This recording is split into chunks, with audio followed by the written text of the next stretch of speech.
আসসালামু আলাইকুম বন্ধুরা, আমি আজকে আপনাদের মাঝে একটা ভিডিও নিয়ে আসলাম যে ভাইরা নতুন বিদেশ আসতে চাইতেছেন তাদের উদ্দেশ্যে। ভাই বিদেশ কিন্তু ভাই এত সোজা না, ঠিক আছে? 5-6 লক্ষ টাকা বাফে নষ্ট করে আইসে বিদেশ যেমনটা ভাবতেছেন তেমনটা না। কিন্তু যে বিদেশ লোক পাঠায় সে কিন্তু খুব সহজ আপনার একটা হালকা পাতলা একটা মাইর দিয়ে দিব। কীরকম মাইর জানেননি? হালকাভাবে মনে করেন যে আপনার একটা পালিশমেন্ট দিয়ে দিব। পালিশমেন্টে কেমন? এই দোকানে 4-5টা লোক তোমার লাস্টে লাখ পাইলে বলবো, আরে বাতিজা তোমার বাপ তোমরা যে সময় ছোট ওই সময় অনেক পরিশ্রম করছে, অনেক কষ্ট করছে, দিন মনে করছে না, রাত্রে মনে করছে না, পরিশ্রম করে গেছে, তোমরা আজকে লাইলা বাইলা বড় করছে। তো তোমার বাপটার বাঁচবই কদিন, এখন একটু তোমার বাপটার একটু সুখ শান্তি দো। কেননা সুখ শান্তি না দিলে তোমার বাপটা অনেক পরিশ্রম করছে, আমরা নিজের শহর দেখা, তোমরা নাও দেখতে পারো। তো এখনও কাজ করতেছে। তখন বাতিজা কি করুন কি আসো বিষ, তখন ওই যে বুঝে নিত্য ঢুস একটা ডোয়াই দিয়েছে ভিতরে। তখন কি করবো, মানুষ লাখ লাখ টাকা লুজি করতেছে বিদেশ যায়, আর তোমরা অত বড় হয়েছে এখনো বিদেশ যাও না, কিছু করো না। তোমরা কি করবে? দেশ থেকে কিছু করণ যাইব? 500 টাকা বেতন পাইব, 600 টাকা বেতন পাইব, পরিশ্রম বেশি, সংসারে লাগবো 600 টাকা 700 টাকা, লুজি করো 500 টাকা, তুমি আর বাহির টাকা পাইবা কো?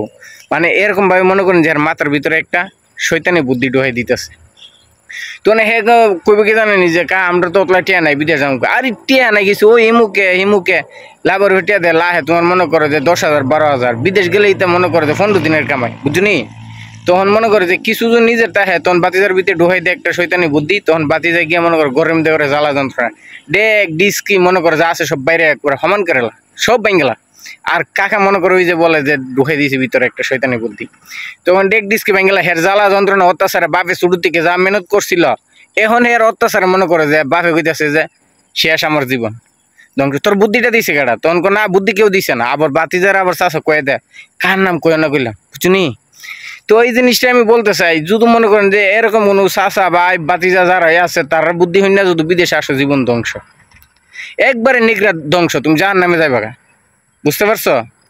তো বিদেশ আসবা তো দিলে ঠান্ডা মতো রিল্যাক্সে, যদি কেউ তাকে পরিচিত জানবা, ভালো পরামর্শ নিবা কিভাবে কি করলে ভালো হইব। তারা ওরা করলে বাইসে জীবন একবার ধ্বংস। যেমন আমরা প্রথম বিদেশ আইবালা নিজের এরকম একটা খুশি ভাব লাগতেছে যে নামের পিছনে প্রবাসী নাম রয়ে যাবো গা, আরে একবার স্বর্ণের টুকরারা। তো আইসা বুঝতে পারতেছি বিদেশ যে আসলে কি স্বর্ণের টুকরা আছে না নাই, এটা আমরা আসার পরে বুঝতেছি। তো বললে অনেকে বিশ্বাস করবে না। তখন মনে করে যে একবারে শয়তানের বুদ্ধি ঢুকে দিয়েছে বাতিজার ভিতরে। তখন বাতিজা মনে করে যে নির্ভয় সেরা চাষা মনে করো সুদি মাজুনি করিয়া ঋণ ভিন করিয়া মনে করো আইব। তখন গেছে কাদ্দারে যাবে, ওই মুখ কাহা আছে, কাহা লোক ফাড়াইতেছে, ওই মুখের ফাড়াইছে, জলিল ডে ফাড়াইছে, কাউসারটে ফাড়াইছে, ওই মামুন ডে ফাড়াইছে, এন তেন বকসর বুঝে না, হেরা লাখ লাখ টাকা ফাড়াইতেছে বাইক। হেরা আছে খুব পজিশনে, কাহা যতটা লোক পাঠাইছে আল্লাহ বাঁচাইলে একটা লোক মনে করেন যে এসি সারা নাই, সব এসির তলে তাহে, কাহা লোক পাড়া খুব ভালো, কাহা লই গিয়ে যোগাযোগ কর। কাহার দ্বারে গেলে কাহা আবার চাষারে মনে করেন যে আরেক বুদ্ধি দেয়, বুঝিনি? কাহার দ্বারে গেলে কাহা বিদেশ পাড়ায় কিতা করবা। আচ্ছা বাতিজা ওজন চিন্তা করছে একটা বালা বিষয় আছে আমার দ্বারা, তো মাসে মনে করো হায়াটা চোখ বুঝে 50,000 টাকা ফাড়াইতে পারবে।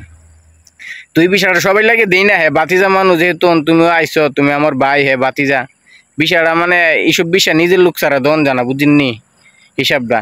তখন আইসেন যখন আপনার একদম সমস্যা নাই, বাতিজা অল্প দিনের ভিতরে বিদেশ যাইব গা। তো বিশাল লগে প্রথম প্রসেসিং করার লাগে 2 লাখ টাকা লাগবে বইয়ের লগে। কার সরল সোজা 2 লাখ টাকা আল্লাহ বাঁচাইলে একবারে অনায়াসে দিয়া দেয়।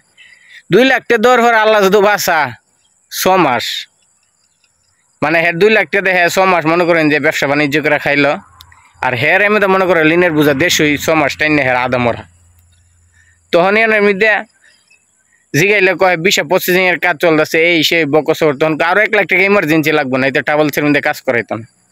তো নিরুপায় 2 লাখের আশা আরো 1 লাখ দেয় দিয়া সারে তো মনে না আর কষ্ট বুঝে সুঝে না। তখন মনে করেন যে দালাল মনে করেন যে এক কথায় যে আদম ব্যাপারী, তখন আর নিতে পারে না। তখন না তেরে সাইরে মনে করেন যে আদামাদা একটা মনে করেন যে গলাকাটা বিষা, যেটা বলা হয় গলাকাটা বিষা, একটা সংগ্রহ করে হের লাগিয়া কোনরকম মনে করেন যে পাগলটা সান্ত্বনামূলক বুঝ দিয়া সাইরে মনে করেন দেশ থেকে বিদায় করার পর আল্লাহ যদি বাঁচা হ্যাঁ দেশও করেছে 6 লাখ টাকা লিন। ই দেশ আয়া সেরে মনে করেন যে বাইত কান দে ফোন দে হাওনের টিয়া ফাড়া ইয়ান হয়েছে মনে করেন যে আরো 1 লাখ টাকা ঋণ। তো ঋণের বুঝায় মনে করেন যে বাইত ফোন দিলে ফোনও ধরে না, কান দে, বাইত থেকেও ফোন দে না, হেরো অবস্থা ভালো না। তখন চাচারও কিছু কইতারে না, বাতিজারও কিছু কইতারে না। আর হে যে একবার টেয়া নিছে, আল্লাহ যদি বাঁচা, আমার কাম আছিল আমি কইরা দিছি, এয়ারফোর্ট পাস করে দিছি। অন কো ভাই আমি কিতা করতাম, তোমার ফুতের কপাল রে খারাপ।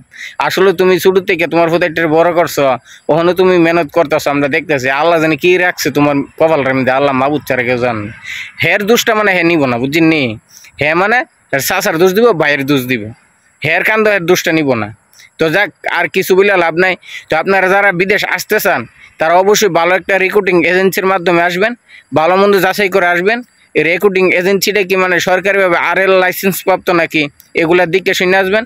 আর টাকা পয়সা লেনদেন করলে এলাকার ভালো একজন দুই একজন মুরব্বী নিয়ে সাথে করবেন, কেননা টাকার কাছে মানুষ অসহায়, বুঝতে পারছেন? হোক সে আপনার আত্মীয়, খালা, মামু, চাচা, যেই হোক, টাকা যখন পাইব তখন সে কিন্তু ফুলটি মারবো, বুঝতে পারছেন? তো আশা করি ভালো থাকবেন, সুস্থ থাকবেন। আসসালামু আলাইকুম।